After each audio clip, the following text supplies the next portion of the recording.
My thoughts and planning for our first grade year of homeschooling. Let's talk about it. Hi everyone, welcome back to my channel. If you are new here, welcome! My name is Sydney and I am a full-time working homeschool mom. I have two children. I have a 6-year-old daughter and a 1-year-old son, and we are just finishing up our first year of homeschooling.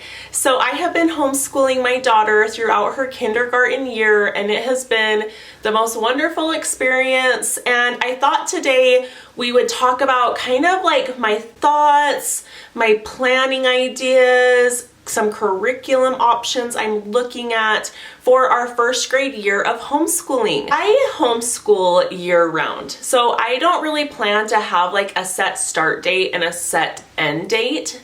I just kind of want to write out a curriculum, listen to my daughter's cues, go off of how much she is progressing with it, work at her pace with it. I do try to homeschool about 4 days a week, but I really try to go at her pace. I don't want to rush anything, especially like these foundational skills like reading, learning mathematics. So I don't really have like a start date and an end date. We did start homeschooling about exactly a year ago. It's April, and we started homeschooling in like March before I had my baby, so like beginning of March. And we are almost completely done with our math curriculum. So I definitely need to go pick that up. So that's kind of my plan. I don't plan to like be done with our kindergarten math curriculum and start first grade when school starts in like end of August, early September. My plan is to just keep going, keep progressing. I don't see a point in starting and stopping and having like a summer break. I think that's such a school thing, but I know so many homeschool families that works for them. That's just not what I wanted for my family. So I have other videos talking about that and like how I plan our homeschool days, all of those sorts of things that I will link if you want to know more about like my homeschool style and how I do it. But today we're going to be talking about what I'm kind of thinking about for first grade. If you have watched my curriculum review, you know I've been using The Good and the Beautiful for language arts, math, handwriting, and science. And then I have been doing like my own little Bible study with my daughter. We've been doing kind of like an ocean study for science also that I kind of just created. We've been adding like additional poetry. But going forward, I want to stick with The Good and the Beautiful for our math and for our language arts, for handwriting, and for science.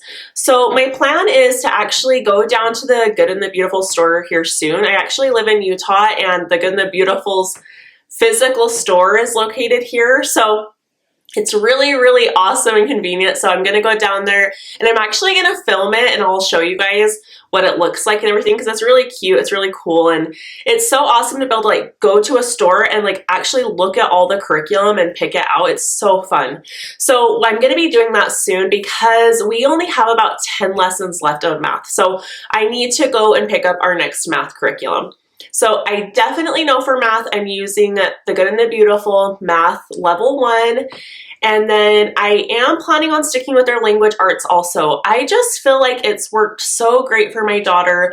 She's really taken off with it. She's learning how to read, and I just feel like it's a really great curriculum. We both really enjoy it. It's all in one, open and go. And so I want to stick with it because of that.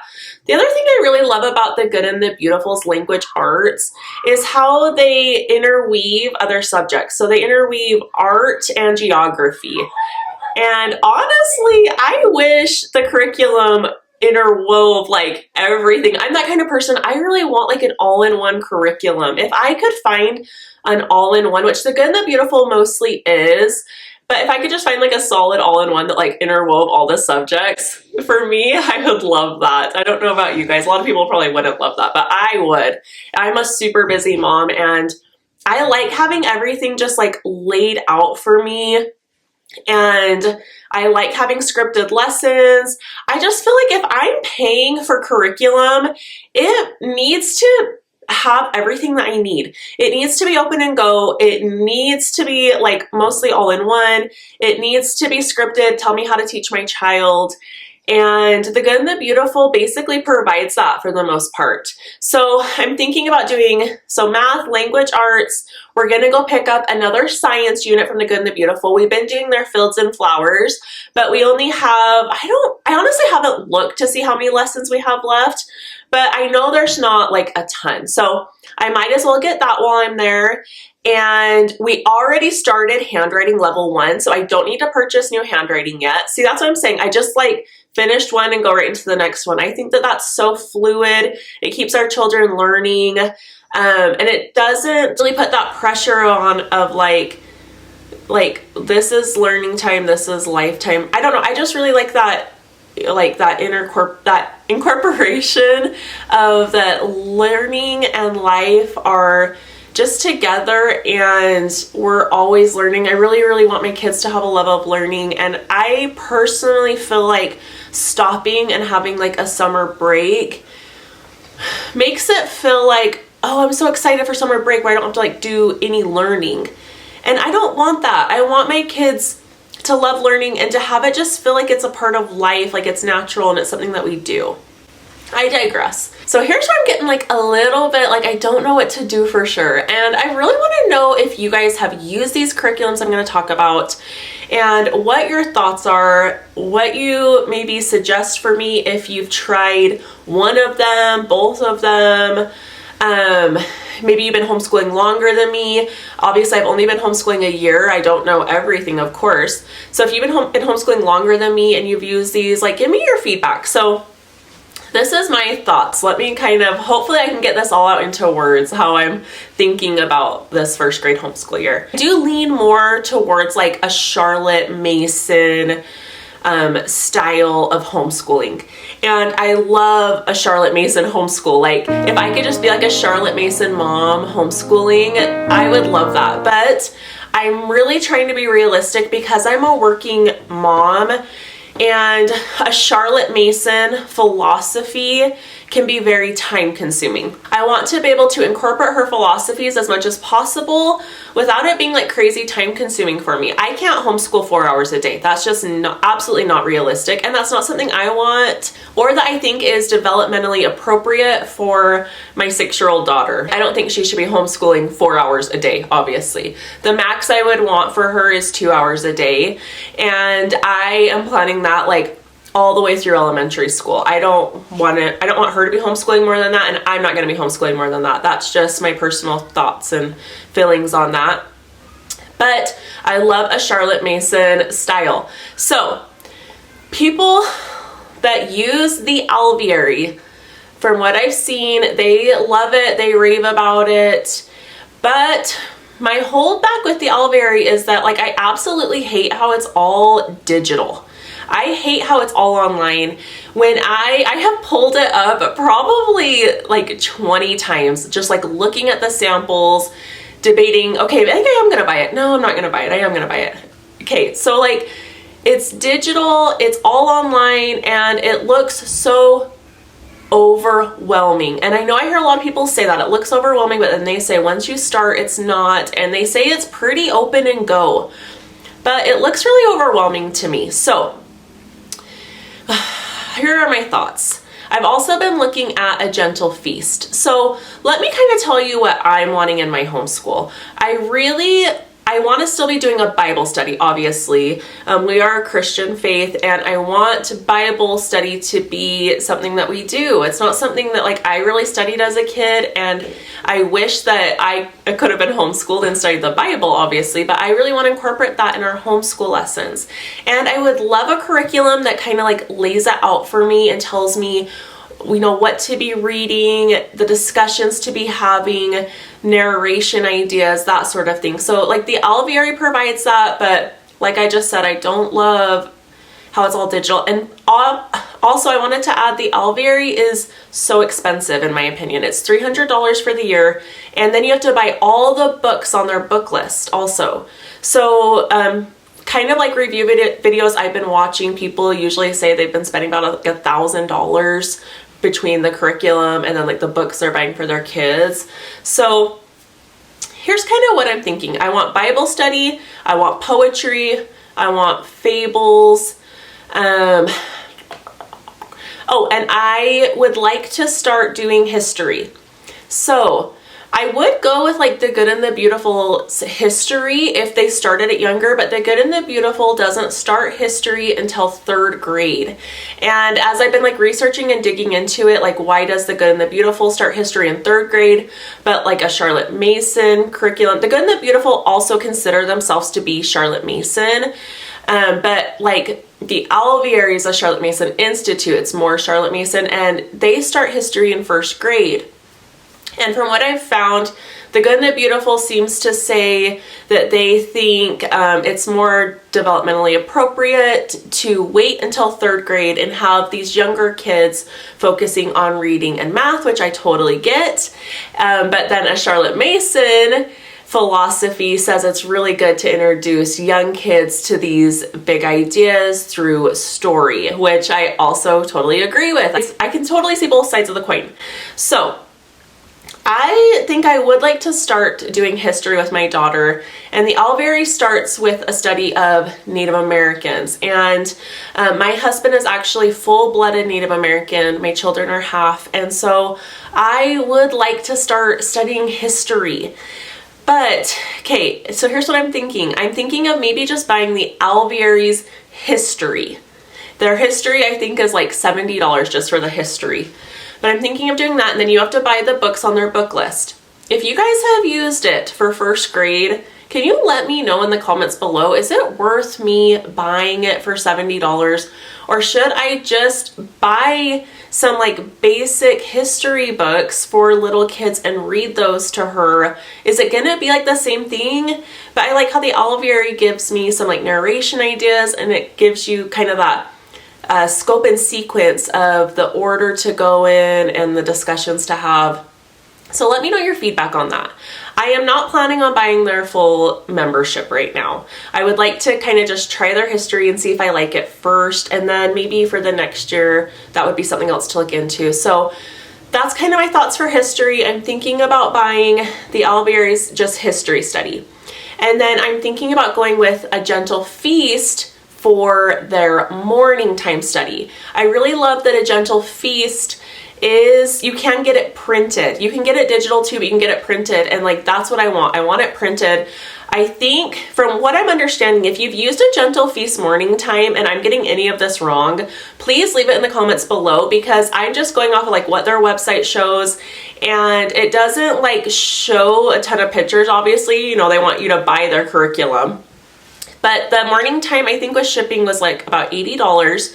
And it looks like it comes with like a Bible study, poetry, fables. I think there was other things included too. Oh, I think like picture study is in there. It came with like a lot of different things, and it's all in one booklet, and it has a scope and sequence for you to go through. And I think you wouldn't have to like buy a bunch of books for it. That's my understanding from it when I've looked at it. It's like there's not like a big book list with their morning time, because it's all there printed. Like the picture study's printed, and then it tells you, you know, kind of what to read through and that sort of thing. So I really love that idea. So my thought is to go with A Gentle Feast morning time, the Alviary just purchasing their history. What's a little bit funny there is it looks like Alviary's history, if you just buy the course, it also includes poetry and fables. So I kind of have like a little bit of an overlap there if I do that. So I'm kind of like wondering what to do with that. It might be nice when I get both to just like kind of sit down and figure out if I'm just going to go with like A Gentle Feast for that, which is kind of my thoughts, and just focus on the history part of the Alviary. I have thought about purchasing the Alviary membership. I would love to know your guys' thoughts. If you use it, if you love it, what do you think? Could it work for a full-time working homeschool mom?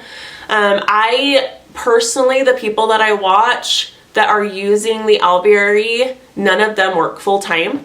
and they love it, but I work. So my schedule's a little bit different and I have to have something that fits into our lifestyle, obviously.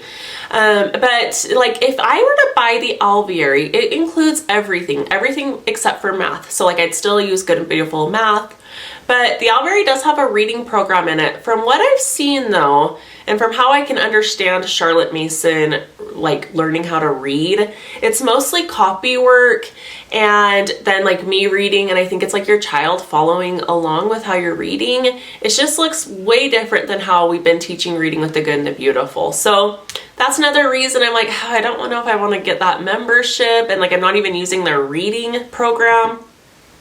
But I know a lot of people do that. They use the Good and the Beautiful, language arts, math, and they just purchase Alviary for like all of those beauty subjects because there's tons and tons of subjects included in it. If you haven't looked into the Alviary, like go check it out for yourself, but there's a lot of subjects. But yeah, I do want to start history now because I just love the idea of reading living books. And I want that. I will be doing a Charlotte Mason style of learning history. And like I said, geography is already included in our language arts with the Good and the Beautiful, which is so nice. So I feel like I don't really have to worry about geography because it's already a part of their language arts program. And also if you purchase the Alviary membership, that's a part of it. And so yeah, that's kind of why I'm thinking about segmenting it. I hope that this all makes sense. So that's kind of my thoughts for our first grade year. I haven't purchased anything yet, but yeah, that's kind of what I'm looking into. Like, I feel like time is just flying by, you guys. It's almost May, and I'm like, whoa, like, we're like finishing up curriculums, and I've really got to sit down and figure out what we're doing for first grade. So like the other night I was like up for hours past the rest of my family because I was like, I've got to take the time to look into next year's curriculum because I don't know exactly what I'm doing. So yeah, these are kind of my thoughts for right now. What are you guys planning for next year's homeschool year? Do you homeschool year round? Do you take like a big summer break? I do usually decrease the days we're homeschooling in the summer to about like 3 days a week just because my work schedule picks up a lot in the summer, but I want to keep homeschooling and doing lessons. So yeah, I'd love to know what your guys' plans are. Leave any comments below for suggestions you have for me. If you have tried these curriculums that I'm talking about and your thoughts on it, I would really love to know. I make this content so that you do not feel alone on your homeschool journey. When I started homeschooling, I felt so lonely. And some days, honestly, I still do. I want community too, and this journey can feel lonely sometimes. So just know that I am here for you. We are in this together. We love our children so much, and we have taken ownership of their education, and we can do this. No one's gonna love them the way that we do. I'm so glad that you guys are here, and I will see you in the next one. Bye-bye.